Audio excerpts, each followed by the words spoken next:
Ada kita senang ngambil barang orang, Allah cuma segitu doang ya kan, cuma kue dong yang gua ambil ya. Kita kadang-kadang menilai barangnya Bu, tapi nggak menilai hukumnya. Ada kue nggak jelas kita ambil ya kan, ada duit di jalan kita ambil padahal bukan hak kita. Itu kita kurang warok ya, tidak bisa menjaga diri dari barang yang halal dan haram. Hikmah daripada Ramadan adalah bentuk kesabaran Bu. Harus sobri, bulan sabar. Sabar dari mana? Sabar dari harta yang halal dan harta yang haram. Contohnya, kita mulai puasa pas azan subuh sampai maghrib. Jam 5:30 di meja makan kita udah ada kolak, es campur, es kelapa, apalagi somai, belewah, berbagai macam karena dendam. Sekarang kalau di TV belum azan maghrib, halal nggak kita colek? Kagak, haram, nggak boleh. Padahal itu kan kita yang beli, harta kita yang kerja, duitnya halal. Tapi karena belum azan maghrib, kita haram untuk memakan. Itu contoh daripada kita harus sabar dari barang yang halal. Suami istri, udah halal hubungan suami istri. Tapi kalau di Ramadan coba-coba terjak tuh istri, berapa? Ngerti Bu terjak? Iya. Ibu pernah diterjak Bu apa kucing? Kucing Bu. Ya.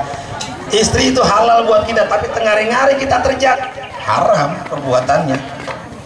Ada kisosnya apa di situ? Bebaskan budak, puasa 2 bulan berturut-turut, ngasih makan. Jadi puasa ini Bu, yang halal aja kita kudu sabar ya, apalagi yang haram. Jangan ngikutin zaman, orang bilang sekarang Ustaz ya, nyari yang haram aja susah, apalagi yang halal. Coba ingat Bu, seorang pemuda ya, ada seorang pemuda di zaman Bani Umayyah. Dia sudah ditinggal mati oleh bapaknya, tinggal sama ibunya, ingin berjalan menuju satu tempat, melewati hutan ya, mohon doa restu ibunya. Ibunya bilang, nak, semoga kelak kamu dewasa nanti punya istri yang solehah. Itu pesan ibunya, ini doa ibu ya.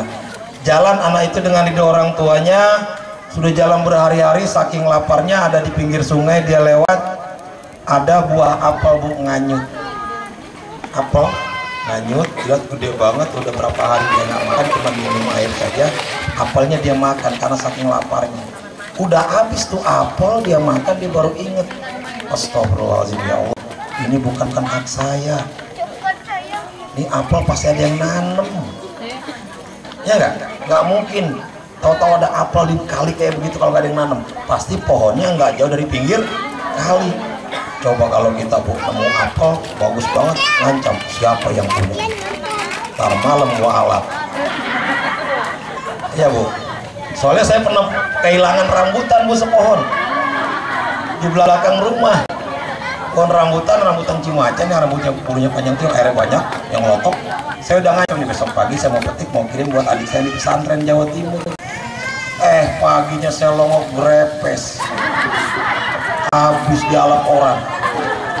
Ini pengalaman nyata Bu, ya udah saya ikhlaskan saja.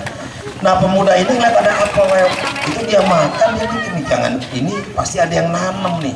Karena dia pemuda soleha, waro, berusaha menghindar barang-barang yang tidak hanya haram, barang yang syubhat, yang makruhat, apalagi yang muharramat. Yang syubhat itu yang jelas, yang makruh, yang dibenci, yang muharramat, yang haram, itu udah biasa ditinggalin. Karena lupa, lapar tuh apel dia makan. Udah habis baru sadar, astagfirullah, saya nggak punya hak ini haram nih, dan saya nanti dicari Bu, Pak, itu siapa yang punya pohon apel nih, dicari sampai ketemu. Pas ketemu, cari pemilik kebunnya, laki-laki yang sudah berumur. Ketok pintu, assalamualaikum. Salam, ada apa nak?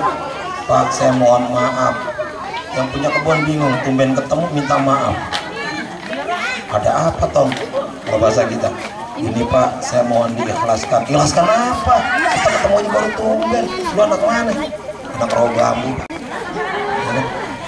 Ada apa sebenarnya? Ini Pak, saya di ujung sana itu nemu apel Pak. Terus apa?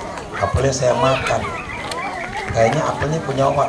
Bener, itu laki-laki itu saking takutnya pemuda itu, dia jujur, saya nemu apel, saya makan, pas saya makan saya ingat nih barang haram, karena selama itu saya berusaha mengingatkan yang haram.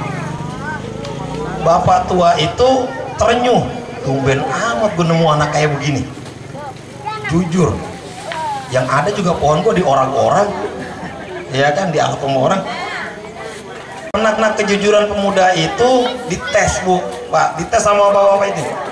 Saya kagak ikhlas, cuma ngetes, saya kagak ikhlas. Itu apel kamu makan walaupun jatuh nganyut, saya lebih rela apel itu busuk daripada kamu makan. Kamu tau nggak, nanamnya lama, nyari bibitnya, ya kan, saya ngerawatnya kayak gini kayak gitu. Pemuda ngomong, iya Pak, tolong diikhlaskan, pokoknya saya siap menerima hukuman apa aja dah, cuman gara-gara apel Bu. Nah sekarang Al-Quran dikorupsi, ya kan, koruptor KPK, Masya Allah, ini apel doang. Kemudian bapak tua itu bilang gini, oke, kalau kamu siap, betul siap terima hukuman apa yang akan saya sebutkan, silakan. Siapa? Yang penting bapak mau mengikhlaskan apa yang saya sudah makan, nggak mungkin saya keluarin lagi Pak, kalaupun keluar bentuknya lain, ya kan. Baik, oke, kamu akan saya hukum dengan menikahkan anak gadis saya. Dengan menikahi kamu akan saya pinang-pinang gadis saya. Seneng Bu tuh pemuda, alhamdulillah, gara-gara nemu apel mau dikawinin. Ibunya sebelumnya pesan, doain mudah-mudahan nak engkau dapat istri yang soleha. Itu gimana Pak? Iya, tapi ntar dulu, kamu harus tahu anak saya sudah cukup umur, dia sudah mendambakan laki-laki soleha, ya. Kamu harus tahu anak saya kondisinya sangat memprihatinkan, matanya buta, bengong tuh pemuda, ya Allah, matanya buta, kagak bisa ngeliat, kupingnya budek, mulutnya bisu, habis banget, udah kali cuma 3, kakinya lumpuh, ya langsung tuh pemuda langsung ngerunduk, gue udah telanjur janji, apa aja hukumannya gue terima. Kamu siap? Mikir dulu. Baik Pak, saya sudah lengkap.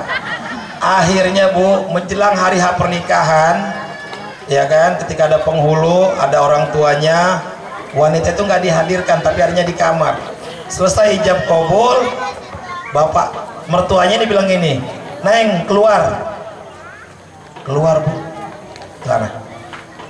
Didampingin sama ibunya, kagak digendong, kagak apa, jalannya gancang. Tahu lagi dia kudu duduk di mana, diajak ngomong ngejawab lagi. Pemuda bingung, Pak, bini saya yang mana? Yang itu? Bukan, katanya buta, katanya budek, katanya bisu, katanya lumpuh. Lah kok ini tadi jalan gancang banget, dipanggil nyawa, duduk bisa banget, ya kan? Dibilang-bilang kayak gitu, ngomong bisa. Apa kata bapak itu?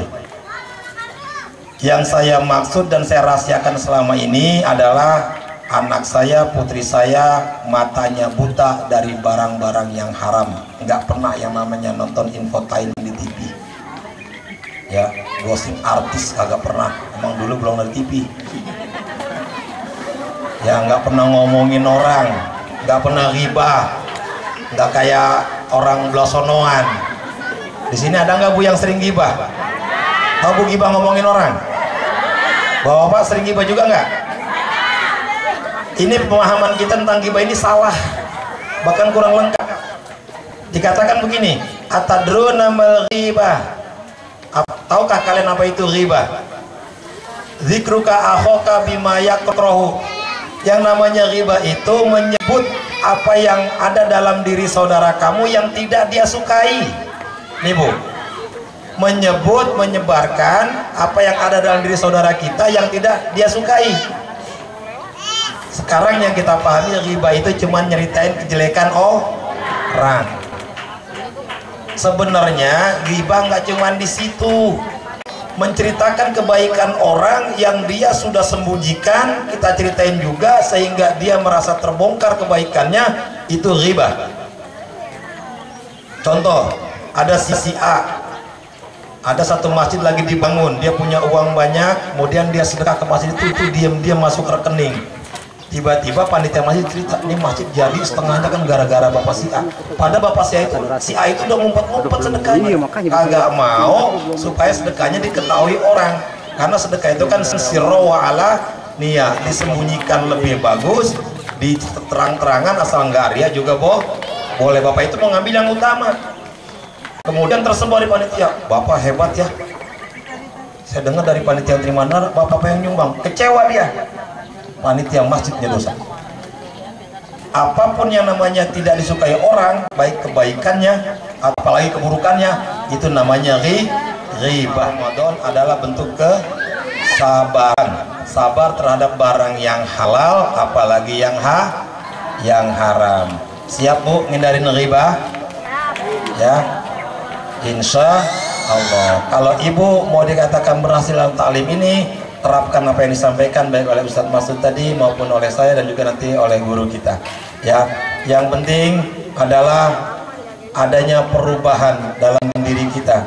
Mari kita sambut Ramadan dengan mengharapkan ridho dari Allah Subhanahu wa Ta'ala. Saya atas nama pribadi dan juga atas nama keluarga dan atas nama warga yang tidak hadir di sini, ya, dalam kesempatan yang sangat baik ini mengucapkan permohonan maaf yang sebesar-besarnya.